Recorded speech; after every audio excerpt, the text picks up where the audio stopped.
OTF Vonnie betrays Lil Durk in courtroom shock, strikes deal with feds, and leaves Durk in tears during murder-for-hire trial.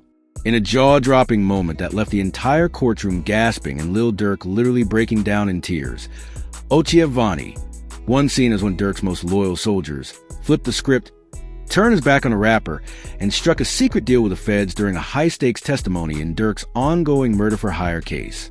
This betrayal didn't just shake the courtroom.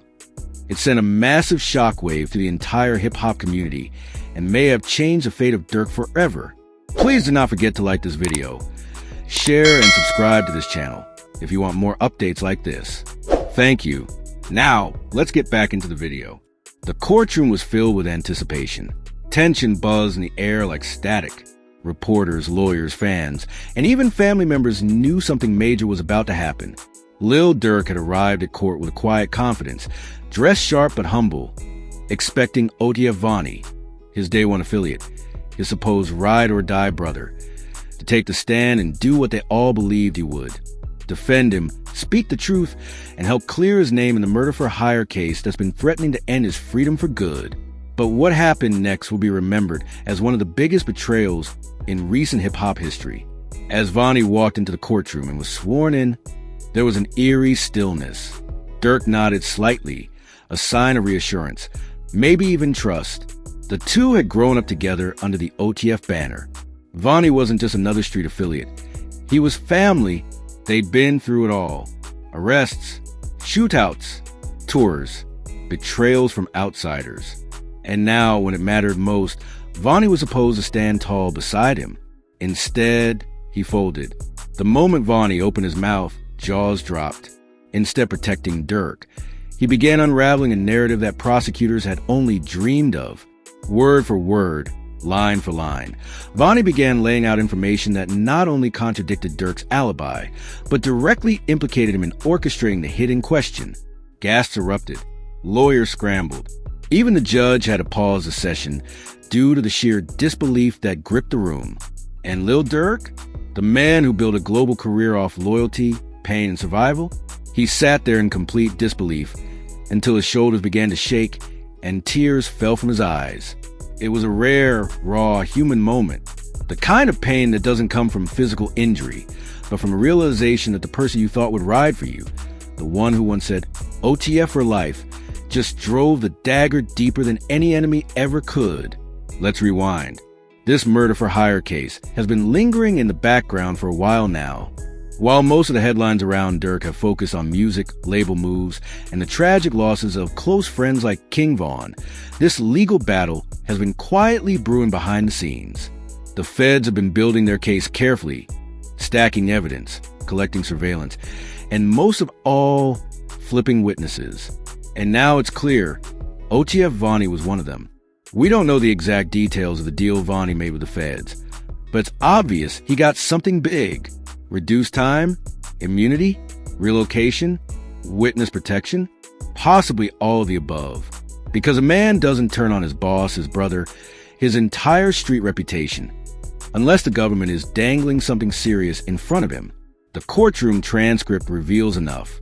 Vonnie claimed that Durk wasn't just aware of the situation, he planned it. Those were his exact words. He named locations, times, vehicles, even phone calls. Every syllable was another brick in the cell the prosecution was building around Durk.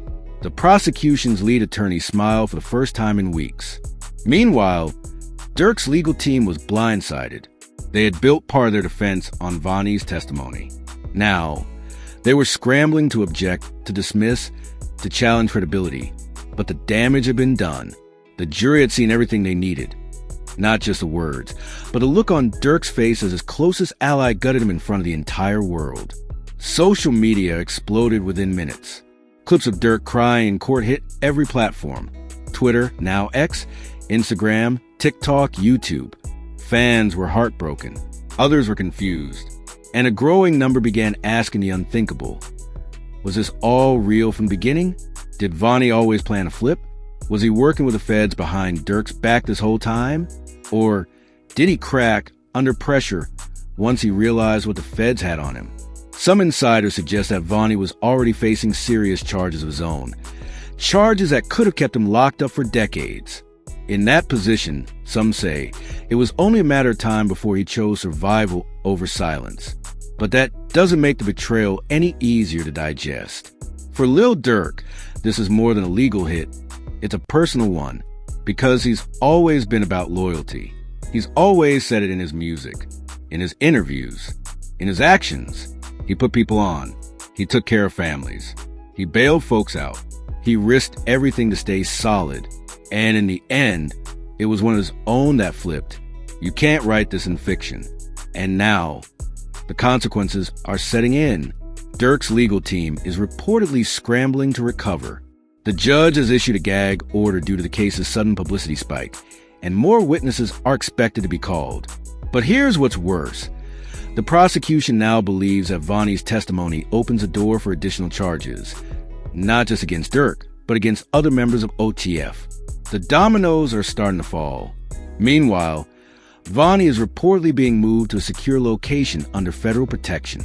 His own safety is now at risk, because in the world of hip-hop and street loyalty, there is no bigger crime than betrayal. Once you snitch, you're a target, period. But Vonnie made his choice. In his final words on the stand, he allegedly said, "I did what I had to do. I'm done dying for other people." That sentence hit like a bomb, because in that one line, he drew a line in the sand. He was no longer ODF, no longer part of the family. He had defected, and no matter what the feds promise him, that label won't ever fade. Fans are split. Some sympathize with Vonnie, saying he probably felt abandoned or pressured or scared. Others are calling him a snake, a coward, a federal informant who traded his soul for a few years of freedom. But one thing everyone agrees on, this moment changed everything.